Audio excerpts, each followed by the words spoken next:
Thank you very much, Senator Durbin. Thank you, Senator Blumenthal, for your leadership on this issue. Maybe about a year ago, I had the chance to do a ride-along with the Hartford Police, and one of the stops we made that night was at a home where a woman had called in a report that her ex-husband, an estranged husband, had visited the house and had been stalking the premises, circling the house over and over. And on the scene, the police officer began the stages of writing a protective order because clearly there was a threat being posed to this woman.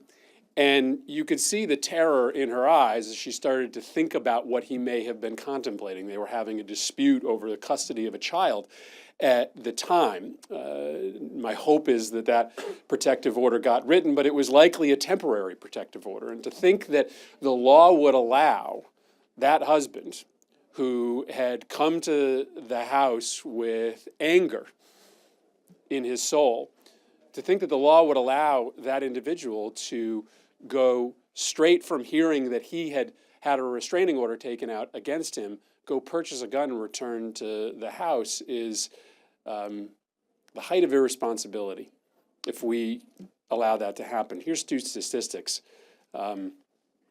Abused women are 5 times more likely to be killed by their abuser if their abuser owns a firearm.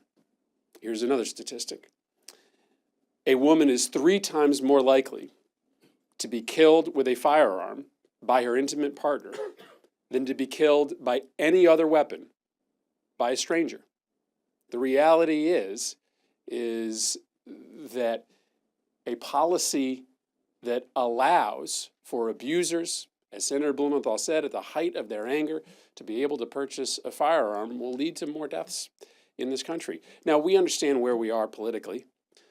Even though 80 to 90% of the American public supports comprehensive background checks, we're not going to be able to get that bill passed this year.